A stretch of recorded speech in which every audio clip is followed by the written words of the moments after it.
So welcome all. Today our session is going to be on user support systems. So ideally, if you make a product, that should be easy to use for the users. But even though if it is easy to use for the users, and it should not even need a documentation and help, but more often users do run into problem and might need some ways to resolve them. In such scenarios, having a clear documentation and ways to help could invoke a positive feeling on a product. So let's see first about the issues. Most of the time, help and support functionalities are taken for granted. So, but if it is but it's a one which helps the user to get to know more about the exact functionality of the product offers. So there's no point in having a complex feature solving a great problem, but the user couldn't able to navigate or get to know more about or get to use the feature. So there are false assumptions that there is often implicit assumption that if a interactive system is properly designed, it will be completely intuitive to use, and user will require little or no training, but that is false. So let's take an example. Even then, the Windows 8 has good interaction system, following all the laws of common region, tiling effect, great animations, attracting users by look, and still it's attention grabbing selectables. But it lacks the support to tell or make the user understand where exactly the power button or the network icon available, how to access the settings, how to access the help and support. So these are the things which are lacking in it. So the most common and especially for the non-technical ones would have faced an issue in identifying search bar in Windows 8, like at least for the initial period. But definitely, a search bar plays an important role in navigation, selecting files, applications, settings, locating command center, and whatnot. So there were no hint provided that the search bar shows up only when you start typing something on the blank screen. So these are like something which are difficult to access the search issues. The other type of issues are the user types. So there are often an implicit assumption that if an interactive system is properly designed, like the same thing, like it should be completely intuitive. But there are various kinds of user. There are various types of users which need to be addressed, which require different kinds of manuals, different kinds of help required for each of the users. Let's take the top left image of an application. This is a mini boo boo like application developed for kids. So what sort of manual do they actually require for kids? So generally they require more pictures, animations, correlatable videos, like vocal instructions to interact with kids. I say if we take the bottom image that, which is like to address technical sort of people. So what sort of manuals do they require? So they require something about like how the function works, what does it do, what are the features, any implementation examples, sample of an output, how the input argument should be. And those are some sort of things that are being expected from the technical lot of people. So if you take right top image, uh, those are like casual kinds of non-technical users who are using a computer program. So what sort of manuals do they require? They require just a simple step-by-step clear explanations along with screenshots. That would be great. So if you check the bottom right image, it's a pilot who's referring to a flight instructions manual. So these are advanced sector people who require very complex instruction sets to proceed, because those people deals with very advanced and complex machineries which requires like multiple steps and stages along with figures and representation to work on, as everything cannot be remembered by the users all the time. So that is the main point which has been trying to address here. So assume that every user will require some sort of assistance at various times and design help into the system. So this should be our main goal. So everything has certain amount of complexity to different category of people. One may find easy to use, the other may not in some scenarios or the other. So hence it needs to be addressed for various types of users. Yeah. So let's take types of assistance that users require. Like so, these are broadly classified into four types: quick reference, task-specific help, full explanation, and tutorials. So let's see about the first case, quick reference. Quick reference is primarily used as a reminder to the user, like for the details of tools he is basically familiar with or he has already used it, just to know where what has to be done. So it may be, for example, he used to find particular command option or to remind the use of particular syntax of the command. Let's say some people might have used Git. So they might need those specific commands like git clone, git push, git commit, and git message. So these are the specific commands which they need to remind remember somewhere.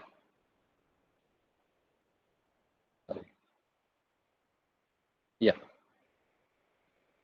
So yeah, this is one of the example from Windows command prompt where if we type any functionalities help, say telnet help or anything related to any commands, like it will show a brief of what are all the escape characters available and what are all its functionalities in detail.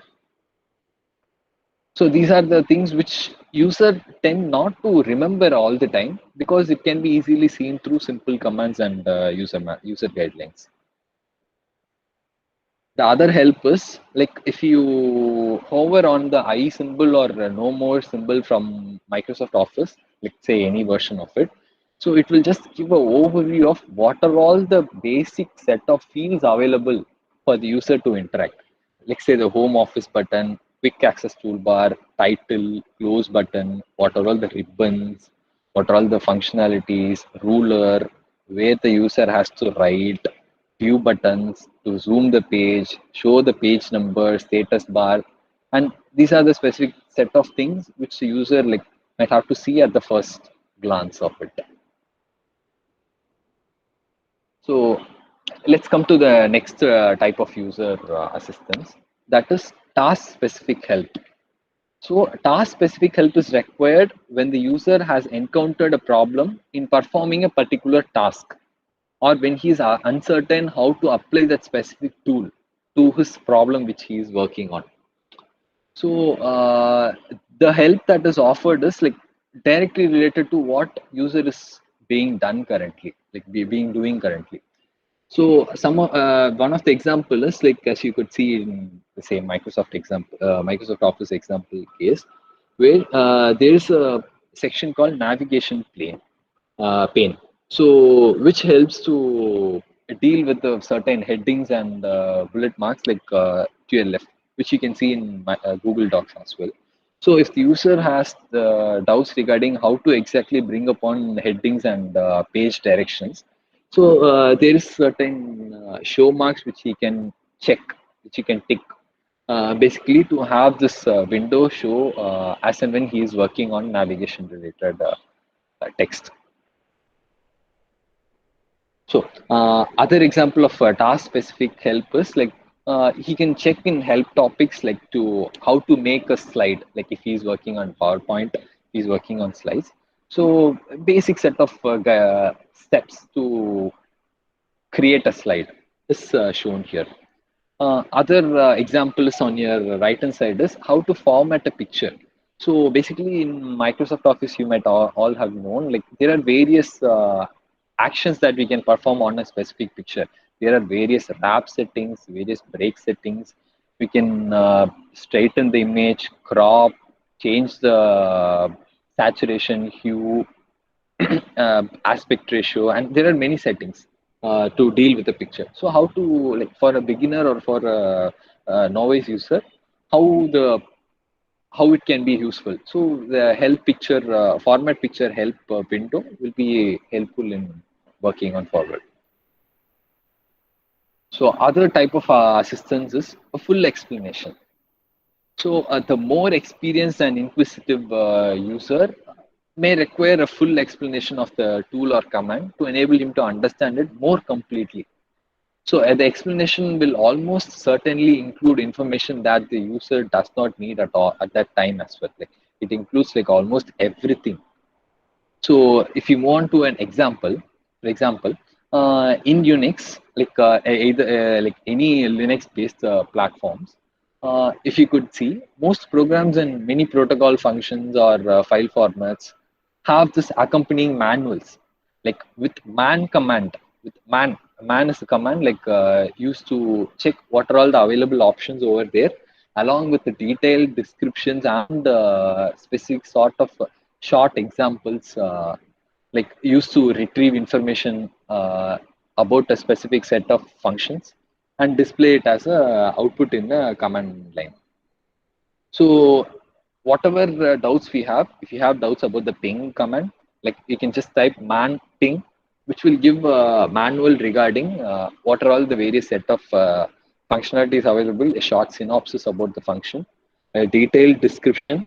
If you scroll down, you will get an example and sample outputs, what has to be taken, what are all the some sort of errors you might accompany, along with the reference links. So this is a sort of full detailed explanation to more sort of technical and advanced people who will be working deep into it. The other sort of assistance and the like most common thing that is required and asked by the users are tutorials. So tutorials are particularly aimed at new and novice users uh, of a specific tool, and basically it provides step-by-step information of like along with examples of how a tool can be used. For example, in OneNote or like let's say the Microsoft Word, there is option called like mail merge. So not basically all the users might have known in the beginning or like over a course of period. So they can basically open a mail merge helper, which provides detailed step-by-step process as to how to uh, do this specific task of mail merging, which the users can follow and get benefited from it. Yeah. So each of these type of user support is complementary. So they are required at different points in the user experience with the system and fulfill distinct needs. So with these type of required support, there will be numerous pieces of information that the user wants. Let's say definitions, examples, some known errors and error recovery information, some command options, some accelerators. Like these are some of these to name a few. So some of these may be provided within the design of the interface itself, but others might be included within the help system or the support system, as everything cannot be included in the design interface, which will lead to violation of many laws and heuristics which you have seen before. It will also clutter the interface. So some of the pieces of information are we look into some appropriate ways of supporting these requirements, how it should be properly organized. The different types of help required also implies the need for provision of different types of help systems which you have to develop according to the desired help. So basically, there's a distinction like often made between help system and documentation. So help systems are problem oriented. Sorry, help systems are problem oriented and specific, but documentation is system oriented and generic.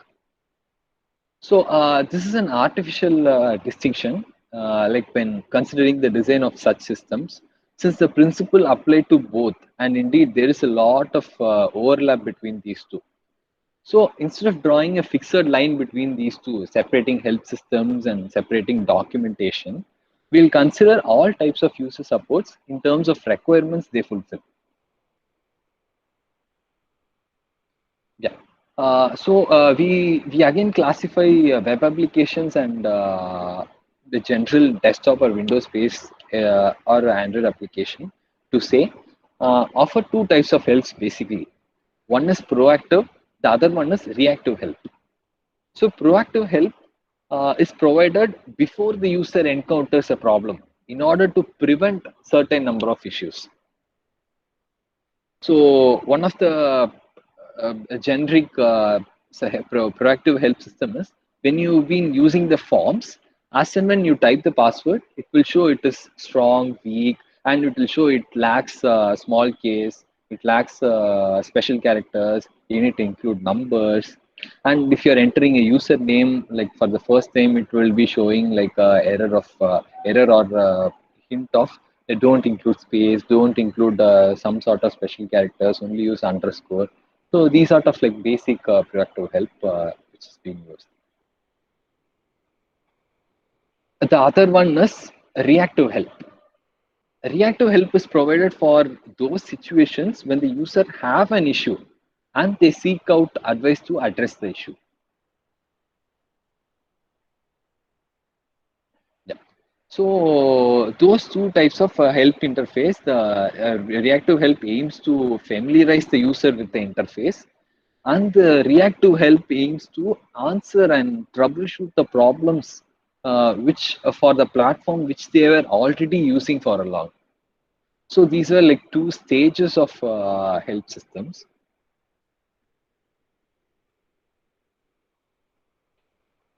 Going forward to proactive help, the goal of proactive help is to familiarize users with an interface, basically. So proactive help often occurs in basically like three scenarios. One is new users at first launch of an interface, basically using it for the first time, or a novice user as they try to gain proficiency with an interface, or an existing user encountering a new or redesigned interface. It's a rebranding sort of scenario. Proactive users help can be implemented through various tutorials or instructional overlays here and there, or templates or contextual help, toolkits, or wizards. So this is a picture from Asana. So many of you might have known it's a famous project management and program management site. So which offers like several templates to the users to get started with basic project types. So templates can be like very useful for both new and existing user to know what are all the basic accomplishments that can be achieved through certain platform or to certain functionality, and to give a basic glimpse of the feature of. So the proactive help further jot down to two different types. These often comes like at the various stages. Like so, one is push revelations, the other one is pull revelation. So push revelation occurs when an interface provides assistance or help content that isn't relevant to the users, or that isn't relevant to the user's goal at say at the moment.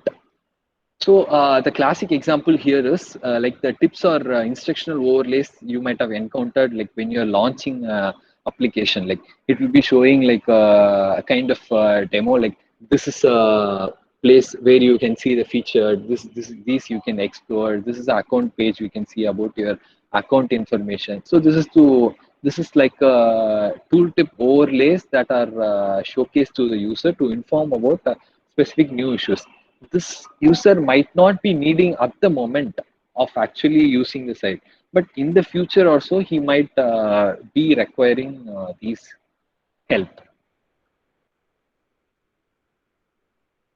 So most of the time the push revelations are often ignored by the users because they get into the way of our like we'll be opening it for some cause like to do some work, but at that time it will be showing up like from nowhere and we never people just don't want to like interfere just don't want to read as it is not relevant to the current goal of what the user is trying to use it.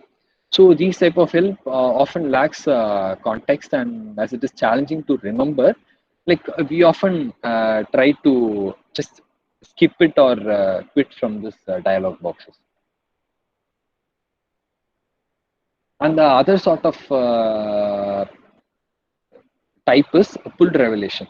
So pulled revelation shows contextual tips that the user is that are relevant to the current user's task. So they could appear when the user clicks using the mouse or hover the mouse near the corresponding controls, or the user when started a corresponding set of process or flows. So implementation methods of this might include similar tooltip or contextual overlays, but only when the user gets to hover onto some sort of help or icon. These can provide timely information for the users to accomplish tasks as and when required, instead of being ignored all the time. Yeah. So let's say take about the few specific guidance for providing proactive help, how we can incorporate in our application or design which we are doing in. So keep proactive help short and concise to the point. As we saw, proactive help often distracts users from the core task, because it initially pop up in the middle and it shows all sort of help. So it's important that the help is timely, it has to be informative, and it has to be very relevant. So write the content from user's perspective and consider using verb oriented phases. The next point to focus on is favor pull over push revelations. Make help content accessible. So but it shouldn't force users to use it. You shouldn't use of push relevant for the informations that is likely to be needed, regardless of context, and pull revelations to provide timely help, and you should provide the users to skip that information as and when required and to access it whenever they require. There should be a window. So this is an example of pulled revelation. So this is a glimpse from a pic from Dovetail. It's a user research platform. So this provide timely help content when users open the specific data page, like as and when they open the data page to type something, this sort of help basically pops up, which tells about what are all these nodes can be done. Like this can create rich text, tables, images, audios, and whatnot. So this is a better choice than presenting this content as a push revelation at the login. There's no point for the users to see this information at the login. So show the users right content at right point of time. So push revelation should be easy to ignore. As I said before, by dismissing them by providing a skip tutorial or skip functionality. So skip revelation stalls users from accessing the core interference. Additionally, skip revelations can be frustrating to the users as it interference, and they don't feel they need this help at this moment of time. So proactive help content should be accessible elsewhere also. So after engaging and exploring an interface on their own, say the users, some users might remember having seen specific push revelation at the end, like the web.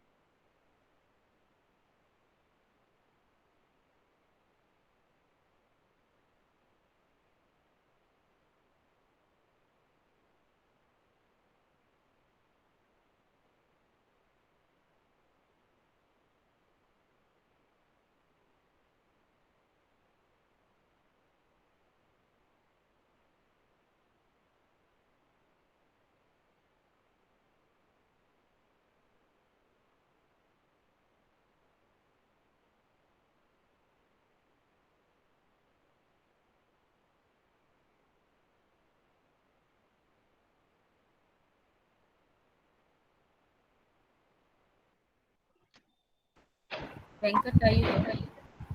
Am I audible now? Yeah, Venkat, yeah, now. Yeah. So there's a power drop which I'm area. So Okay. I just switched to mobile data. Yeah. So yeah, is my screen visible?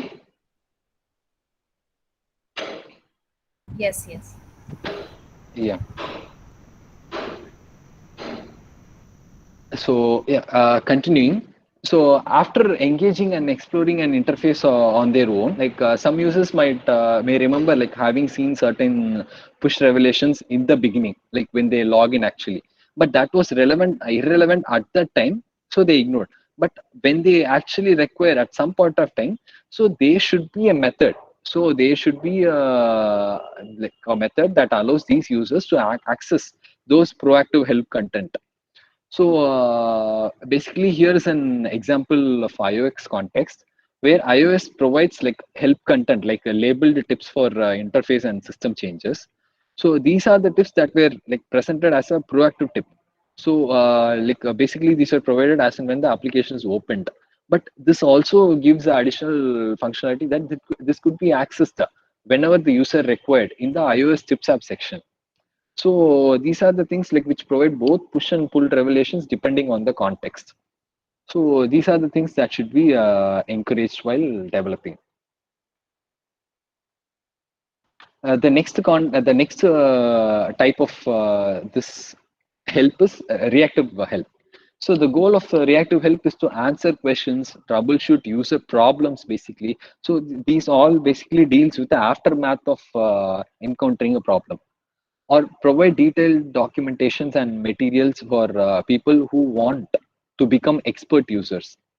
So reactive help commonly like given as frequently asked questions, FAQs, technical documentation, detailed technical documentation or tutorials, some training modules, and so on. Yeah. So let's take some of the guidance for providing reactive help. Then moving forward to the next, before moving forward to the next topic. So ensure reactive help documentation is comprehensive and detailed. So basically, all the users who will be seeing this are technical users.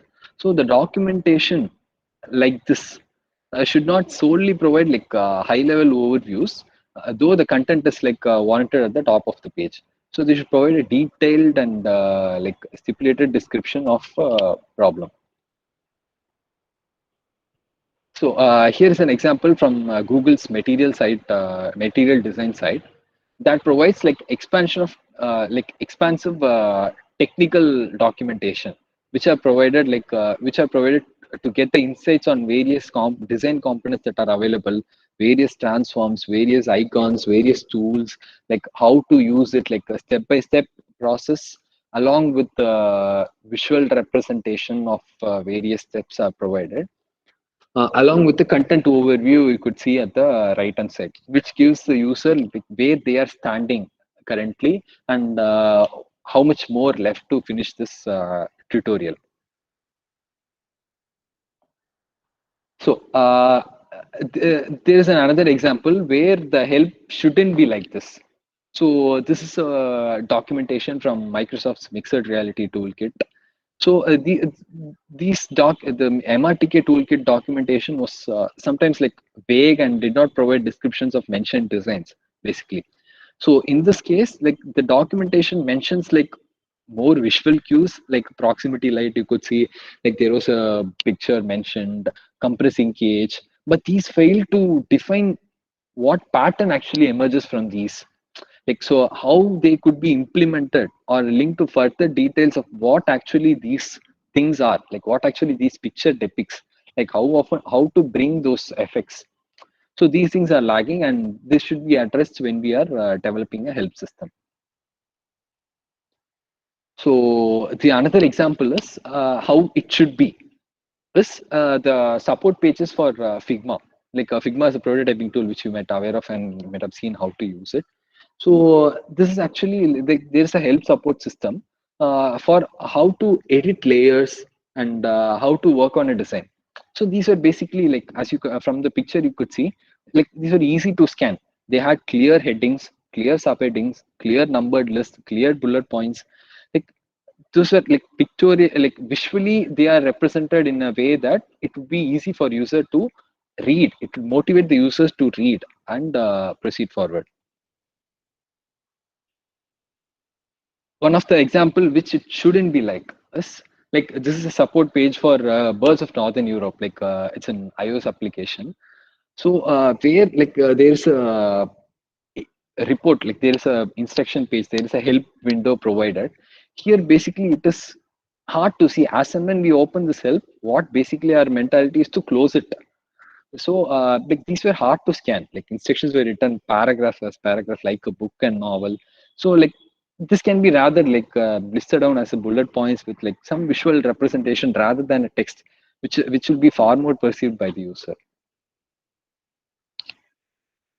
The other set of thing is to include both graphical animation, visual, and text-based instruction cumulatively to our help system. So this is an example from the Oculus, Facebook's Oculus VR. Like this provides both video and text-based instructions on how to set up virtual reality boundaries and like how to set up the environment and how to bring upon developing an application like a virtual reality application.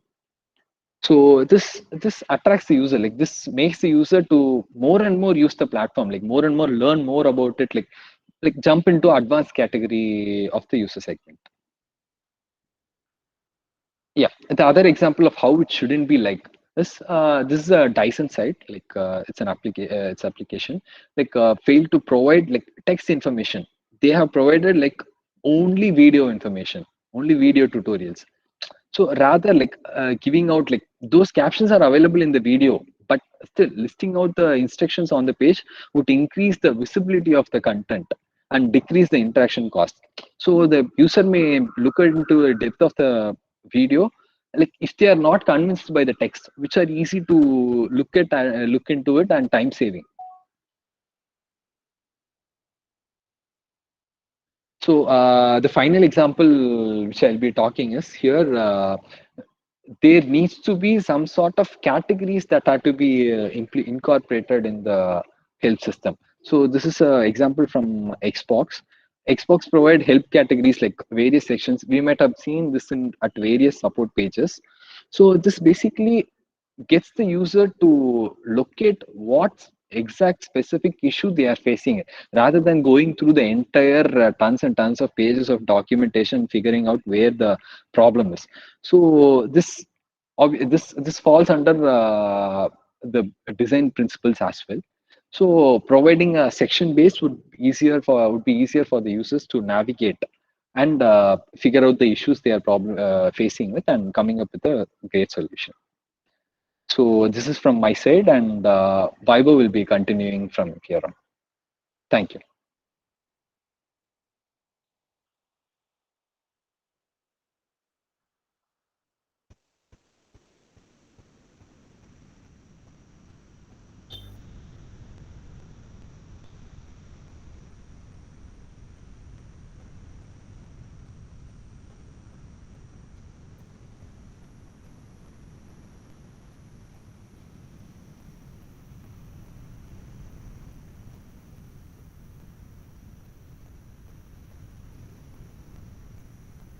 Yeah, I hope my screen is visible and I'm audible. Yeah, yes, sir. Okay. Yeah, so the subtopic which I'm going to talk about is for the day adaptive health systems. So in any Vibo, there's some sort of noise coming. Like, one could you second, try the same process, like unplugging it and replugging the microphone? just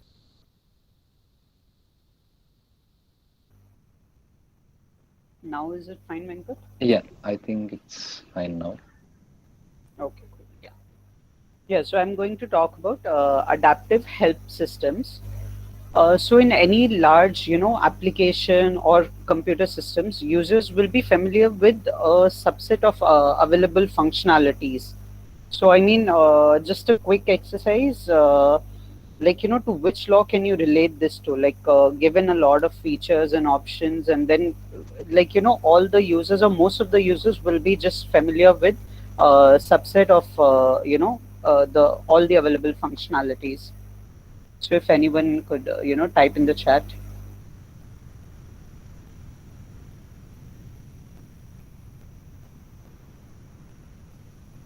Okay.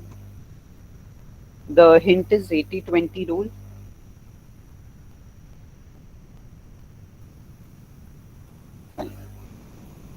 Okay, cool. So yeah, the answer is Pareto's law. So every user, right? Like there are so many available features in one software, and moreover, there are different expertise levels as well.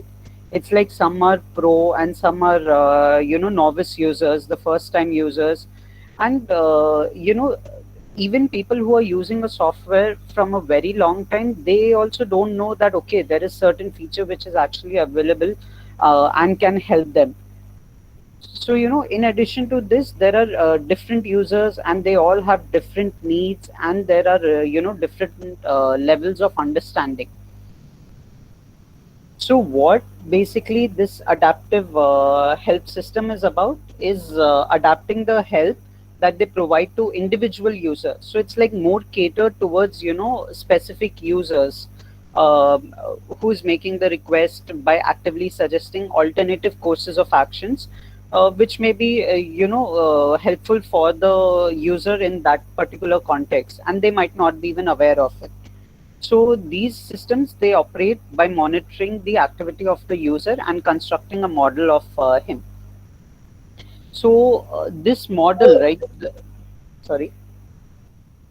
Okay. Vaibhav, your Uh, screen is not visible. Your is it? PPT is not visible. Just a second.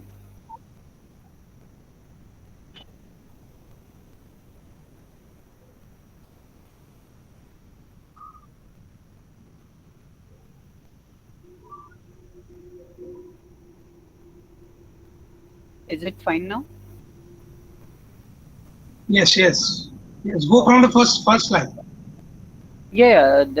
Oh, so I wasn't audible either, is it? No, you were Ah, audible, but we can't see the slide change. Okay, okay. Sorry, I'll just go back. go to the first slide. Yeah, this was the first slide, and then I'm just. Sorry, we couldn't see the change actually. Like it still says at the same What's wrong with user model. Canva today?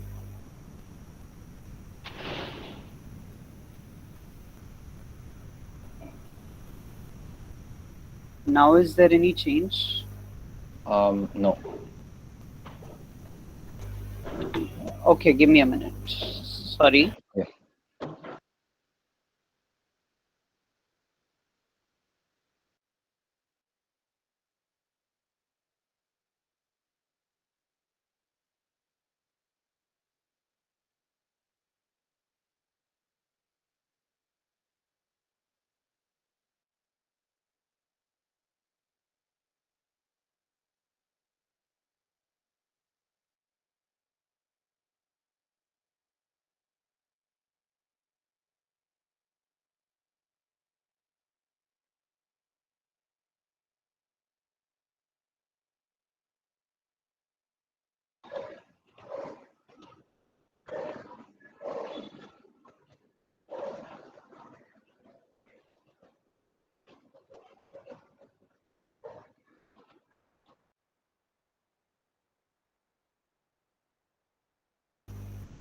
Venkat, can you tell me now if it's changing? I'm Yeah, currently on the first slide.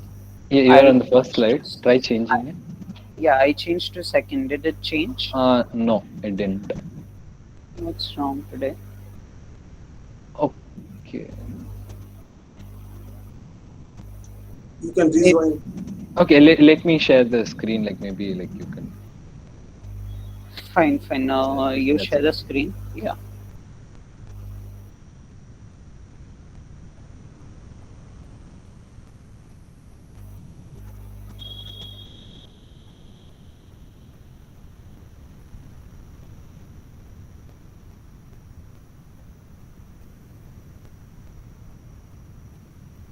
So yeah, Venkat, you can show them the second slide.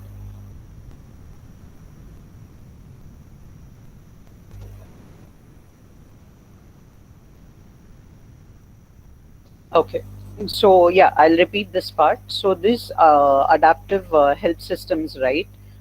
They try to adapt to individual users. It's like basically the context, current context of whatever they're working on, and there are different types of users, so they might not know about some features. So then we sort of suggest them to use this feature, which can be helpful for them. So these systems operate by monitoring the activity of the user and constructing a model of them.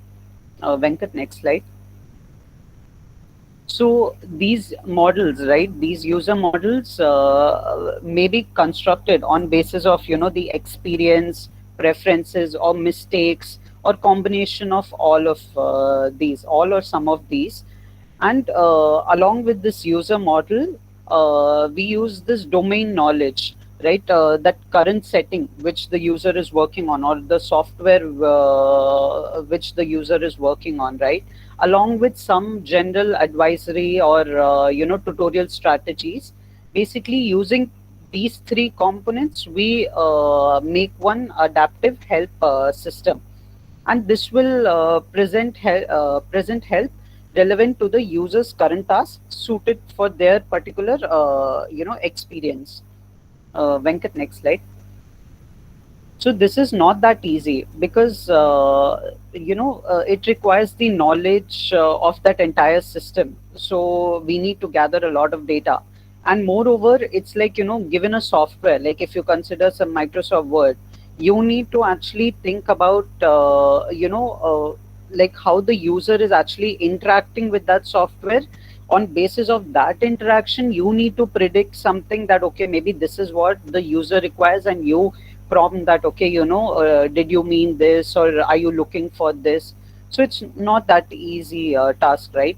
Secondly, there's this issue of control and initiative within the interaction. Should the help system take active role, removing some control from the user, or and will the adaptivity confuse the user? Like suppose if it's a novice user, right? I mean, first time he opens the software, it's looking a bit different. Next time again when he opens it, because now once he uses it for one time, the software is going to get trained, and maybe it will make some tweaks here and there. Maybe again when that novice user logs on that software, he's going to find it difficult. I mean, it should not be overwhelming for him, that he shouldn't feel as though it's a shifting ground. Like every time he opens it, there is something added, or, there's something new. So that also shouldn't be there. And then what exactly should be adapted, and what will be the result of this adaptivity? So, what all components can we, adapt according to users' interaction, or which one needs to remain a little static? So those sort of things, right? And finally, what is the scope of modeling and adaptivity? Does it extend beyond the application level? And if so, how does it deal with the variation in expertise of a single user across, the entire system? So, it's not that easy of a task. Venkat, next slide. So just to give you examples of these adaptive, help systems, one is this Microsoft Clippy. I'm sure most of us would have used that. I guess Word 2003. Yeah, Word 2003 and even 2007 had this Clippy. So this one was Microsoft's animated paperclip, and it's known mostly for intelligent help systems. If the system detects a user typing some dear some name, it will start suggesting in the corner. And so this is one example of it. But then aside from the topic, like just for a general information, this wasn't actually well received by the audience, because it was too cheerful, and it was sort of even if the users didn't want it to be there, it was present. Like users didn't ask for help, so it shouldn't be like, if you didn't ask for help, suddenly all of a sudden your screen, you get a pop-up saying that, okay, try this out, try that out.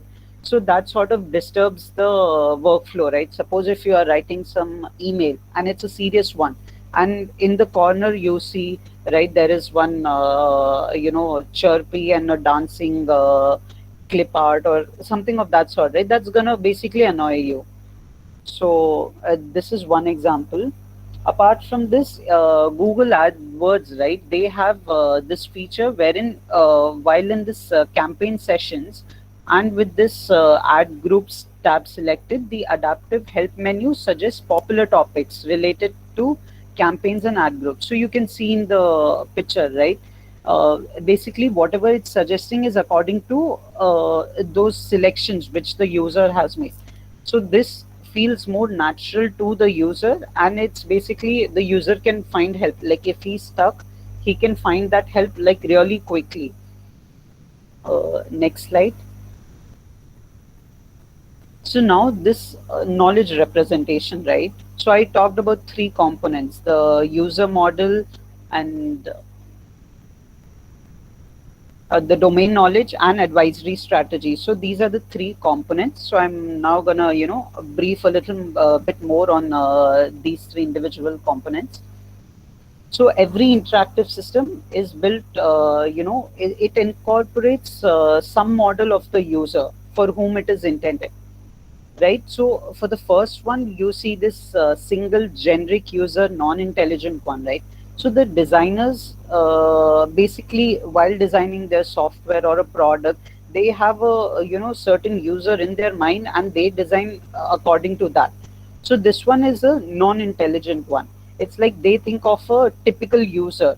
So if the designer, while designing, has taken in consideration of a good model, like a good this generic user model, then the software or that health system would be really helpful. But then if it is not done properly, you can have adverse effects too.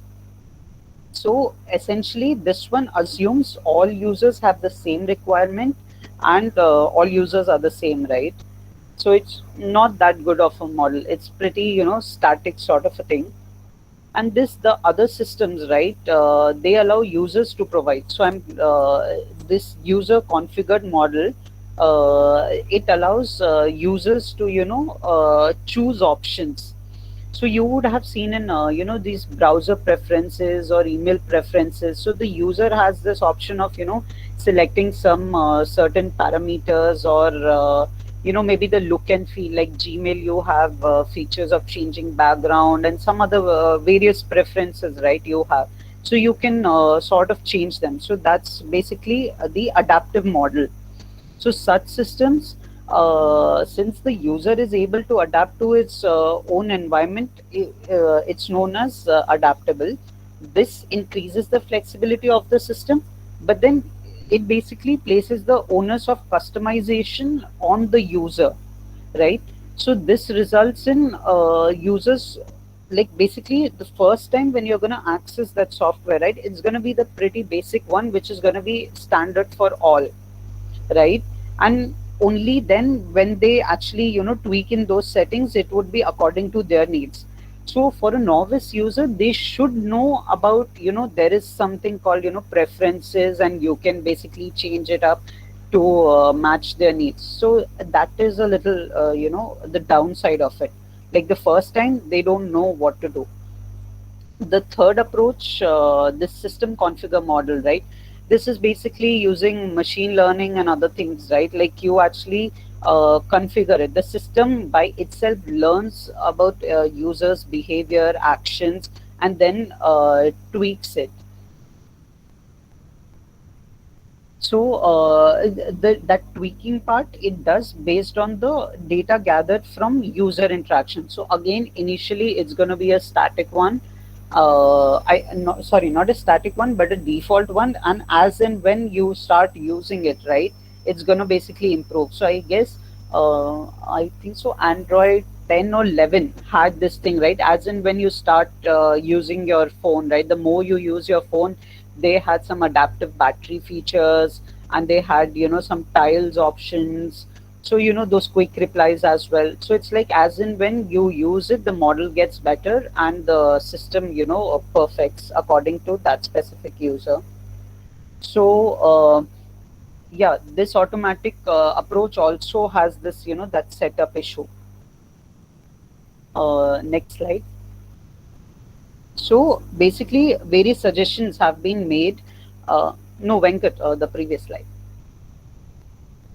Yeah, various suggestions have been made as to how to deal with this setup time issue, right? Like basically in that user configured and system configured, we see that initially it's going to be the default one, and like in case of system one, it's going to get tweaked as and when you use the software, and the other one is basically going to be when you change the preferences, right? So what the suggestions were, that initial default model can be built up by utilizing the pre-use activity. So even before you have used that software, it's like basically you have a universal sort of a thing, right? Like how user behaves, that specific user behaves, and according to that you take it, you put it in your domain, and then adapt it. But then again, that domain, right, like bringing it onto your domain, like if you have a general information about the user, customizing it to your domain, it's going to be a difficult part. So the most common approach to deal with this issue is to start with a basic default model only, but then as and when you're using it, right, like try to customize it as soon as possible. And the default model can be based on experiments and observational results gathered in evaluation. So you'll basically do that usability testing to gather data, and then you'll properly evaluate it, and then make your health system model according to that, the default model according to that. Next slide, Venkat. So approaches to user modeling are as follows. So first one is quantification. So this is basically the most simplest one. In this, the system recognizes a number of levels of expertise. It's like novice, average, and expert. Like I'm giving you one example. Like if there are 3 levels, you'll have such a thing, and then the user is placed on one of these levels, and then it is moved between these levels, right, based on the interaction, based on his interaction and that expertise. He will be modeled to a different level accordingly, and different activities can be given different weightage, right? Like suppose if you're using Excel, if you're just using to properly like probably type and have it in a table format, right? So you're going to be on that level 0, but then if you start using the formulae, you will be on level 1, and then if you start using macros, you will be probably on that expert thing, right? And basically you can be an expert in something, but then again a novice in some other. So it will constantly keep shifting the levels, and it will evaluate based on different activities and giving different weightages. So this one is the most simplest one, and it is very effective for simple adaptivity, right? The next one is stereotype one. In this, user is classified into a particular category. So what it basically does is we have some preset categories which we have got from our testing evaluation. We have sort of made some bins, right, and we'll put users on this in specific bins, like we can have simple bins, or we can have even more simple bins would be novice, average, and expert, and compound or complex ones would be in which you'll have a mixed of all. It's like you'll say novice in something, expert in something, so you'll probably try to categorize in that complex fashion, right? So that is basically stereotyping. And the way we could do is like we could gather this data is by like the commands which the user uses, or the errors which the users encounter into. On basis of that, we could have certain rules, right? Like if user does this, then we are going to do that. So we are going to have certain rules, and on basis of those rules, we are going to take an action of classifying the users into a particular bin. So that is one way. Another way is to use machine learning, neural networks, and basically prepare a model and to categorize users into bins. And then once you input the user interactions into it, it will categorize the user into a specific category on the basis of which one ever is the most closest, right? And this we'll have to train properly. Yeah, so the next one is overlay. So in overlay, what we actually do is we have this idealized model, right? Like wherein we take the expert thing and we record his interactions. And on basis of that we have it as a reference, and we compare a user's interaction with that expert's interaction. And either we can find some commonalities or we can find differences. So the advantage of this is that suppose you're working on some task, right? And you may find you may deviate, or you may run into some error, right? So if that system has actually mapped you onto an expert system's interaction, right? So it can basically show you the corrective course of actions which you need to take in order to recover from that error state. So that can help you out. So this way it's sort of gonna uh, act as a documentation, and it will help you out, right? Like both ways it's good. Like it can tell you how much you're deviating, or it can sort of suggest you that okay, you're probably going in the wrong direction. Like, did you mean this, or do you plan on doing this, sort of that sort of a thing, right? Again, we don't want to do it to a like a very deep level, because again that can be pretty annoying, right? Maybe the user never wanted that, and that's what is actually difficult in doing this. It's like given a software, like if I give you Microsoft Word, you can interact with Word in so many different ways. There are so many different ways to do that one single task. Like there might be some unconventional ways, there might be some shortcuts, or those predefined menu clicks and all that. So it is actually difficult to have this model. Next slide, Venkat. Yeah. So now coming on to the second part, this is domain and task modeling. So all the adaptive help systems must have some knowledge of the system itself, right? That's pretty obvious. Like if you don't know that this is a help menu for Word, I mean you need to know what features are there in Word, what different options are available, and how can you recover. So that domain knowledge should be there.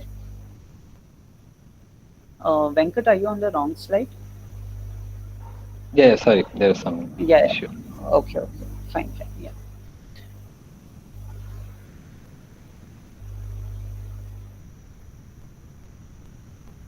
So yeah, so help systems try to attempt to build a model of users current task or plan.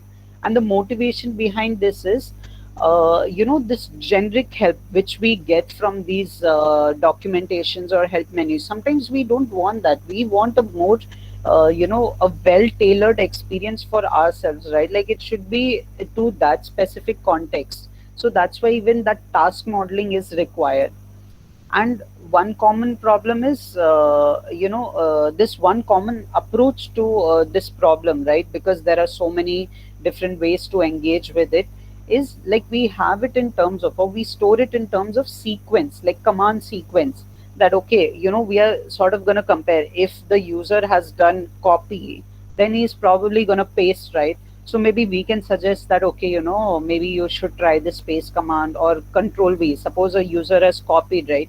Maybe in the side we can show him that tip sort of a thing, wherein for easier pasting we can use control plus V instead of going to the menu. So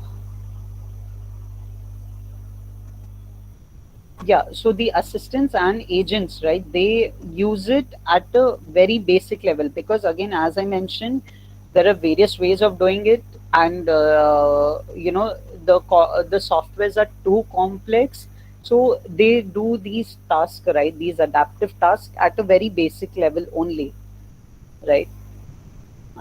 Next slide, Venkat. Which one? Yeah, okay. Yeah, and the last part is the advisory strategy. So basically, so now we have seen that we need to model the user, and we need to know the domain knowledge. But now it is about how do you present that information to the user, right? Like either do you show it in form of a reminder, in form of a tooltip, in form of a pop-up. That also should be taken into consideration. Obviously, that is sort of a difficult task. So I mean, some softwares or you know, uh, some applications have tried to do it, but then at a very basic level. Because just imagine, right, on like having so many variables, on top of that we have one more variable, whether to show it as a reminder, whether to show it as a pop-up.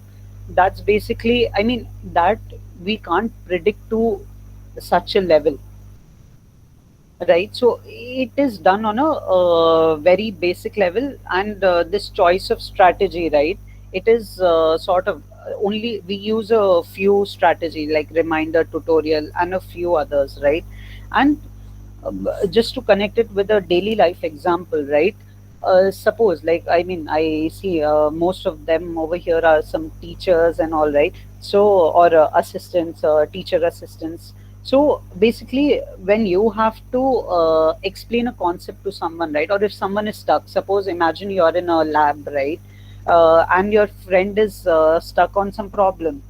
How are you going to help him? It's like if he's trying to do something, basically the first thing would be like, what are you trying to do? What are you trying to achieve? So that sort of a thing we do.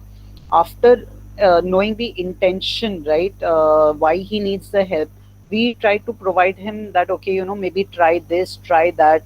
If nothing is working, maybe at that time we just suppose if you're supposed to write a program of doing something, right, and you don't want to fully reveal that code to your friend, you might basically give him a basic version saying that, okay, break it down and here's a simplified form of it. So you'll give him a sample solution to that problem.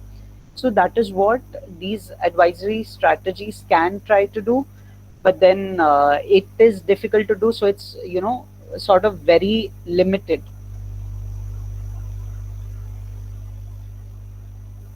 Yeah, that's it from my side, and now Arul is going to talk about these issues in adaptive health. Yes, am I audible? Yeah, you're audible.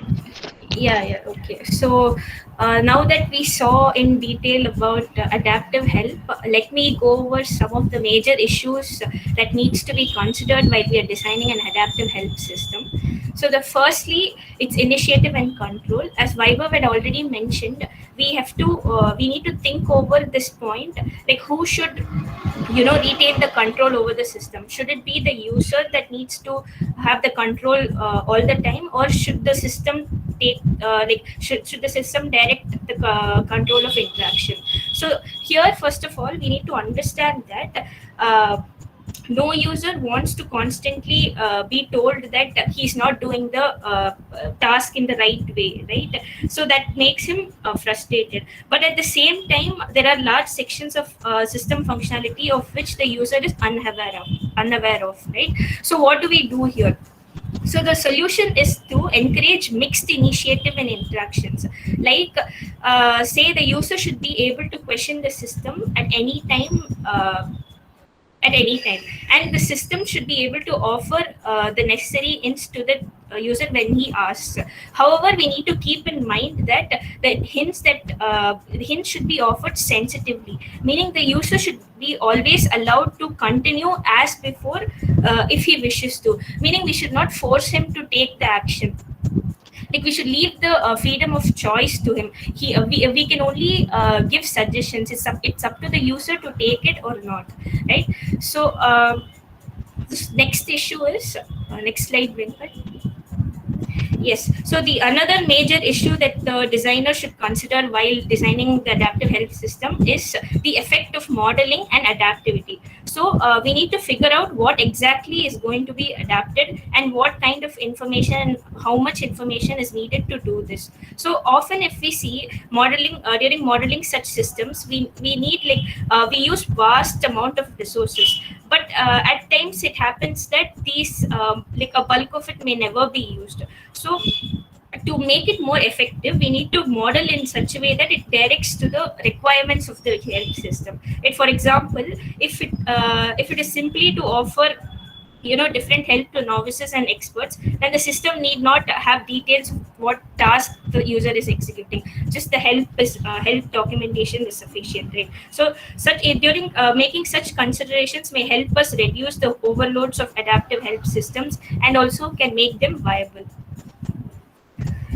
So this was all about adaptive health system. So now that we have quite an understanding of what a user support system is and what types of user support systems are available, now let's see how to go about designing a user support system, right? Here if we see that already there are many ways, we saw that there are many ways of providing user support to the users, right? So it is up to us as designers to decide which one is most appropriate for the given system.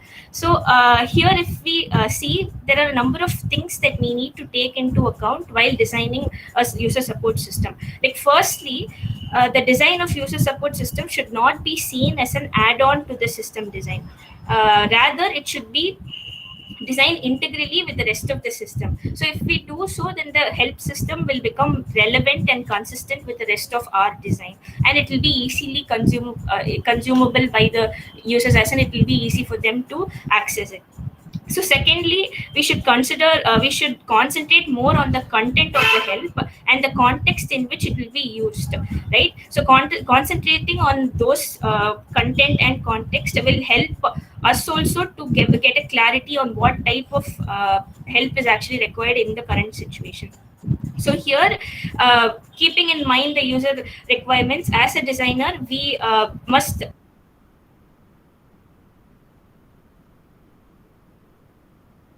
also make decisions about how we are going to factors. Next slide. Yes, so factors that we need to consider while designing help is next slide, Venkat. Yes, so the first decision as a designer that we must make is how will the users access the help?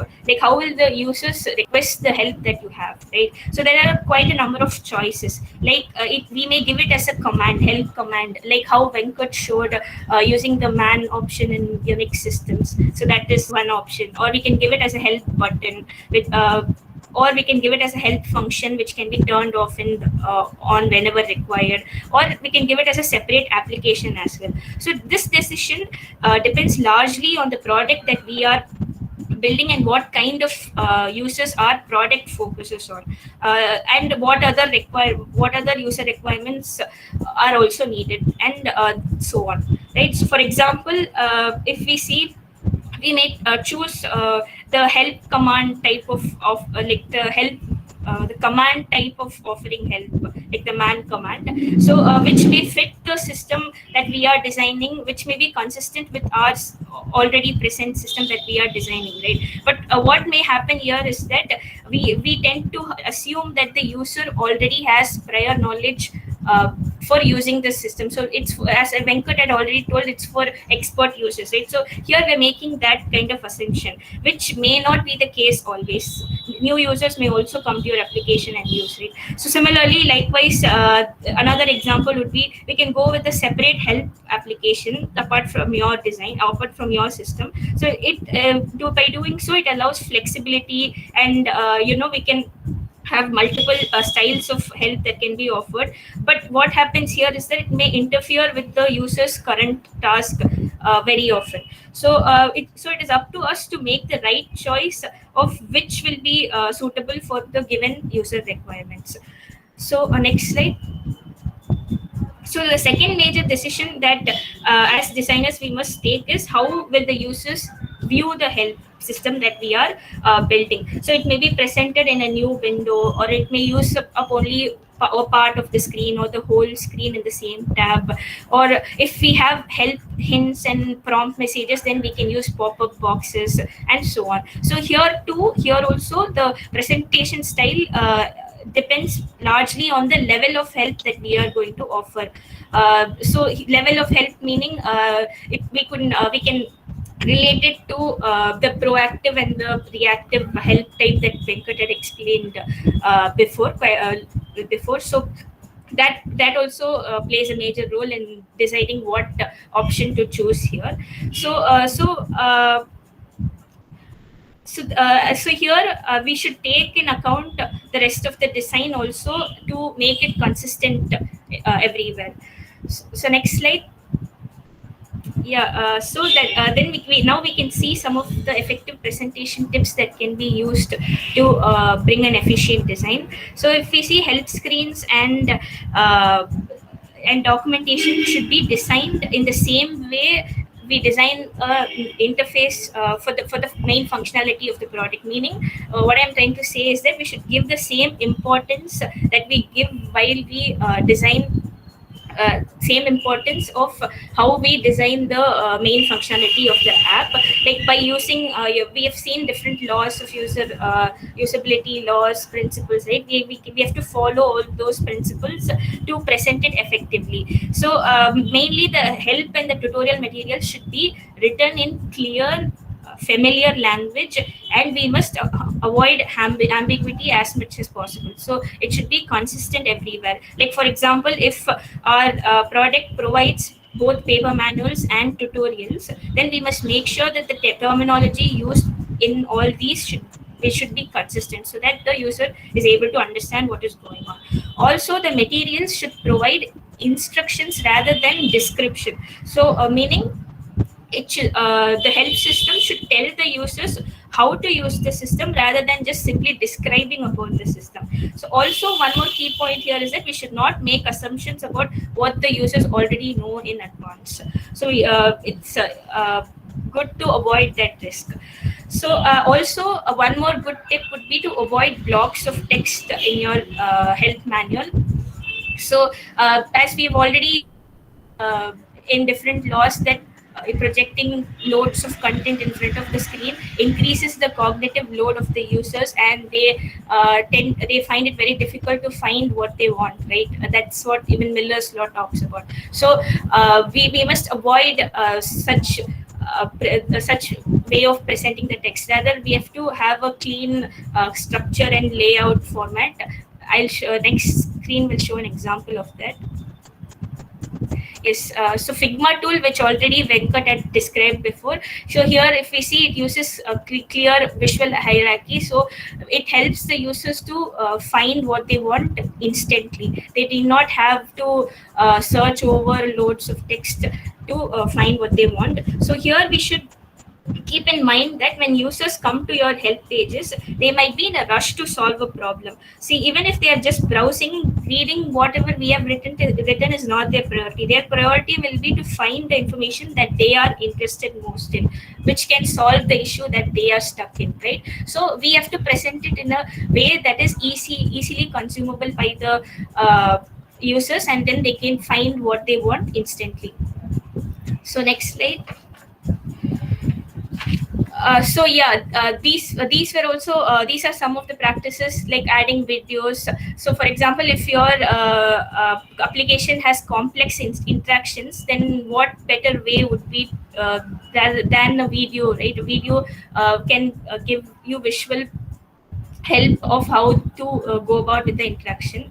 So next slide. Yes, here we can while presenting, we can group them into topics and relevant categories, so that people can easily find what they want.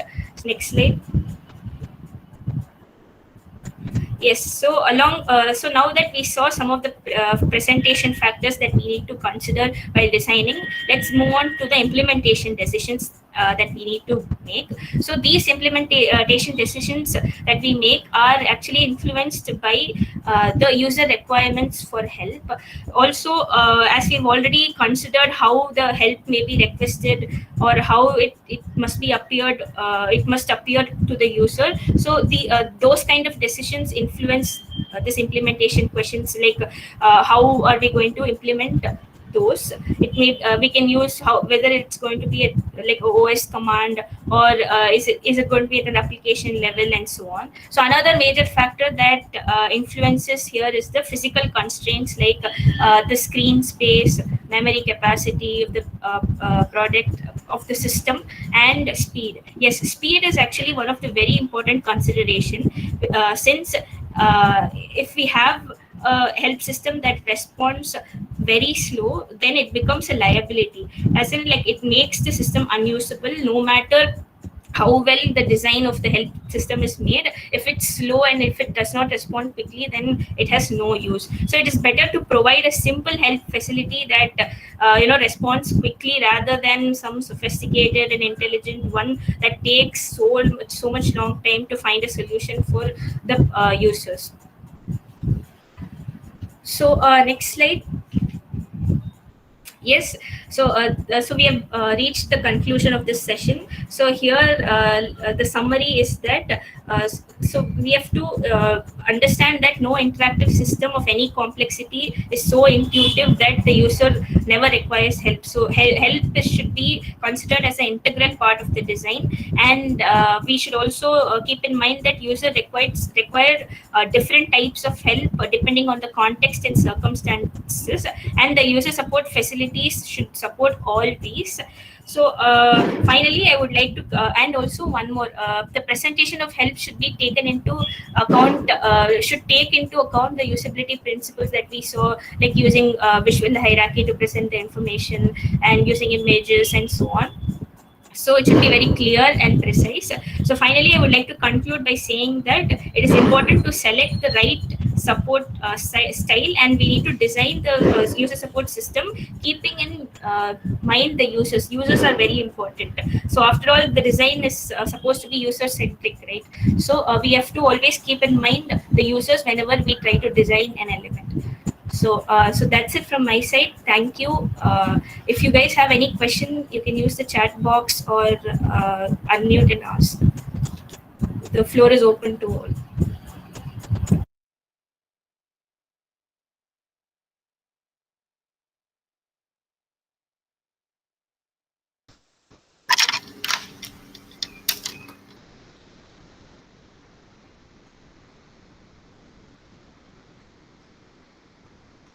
Mercy. So the session is done now? Yes, sir. No questions if anybody has. Yeah, any questions you people have, you can ping on the chat.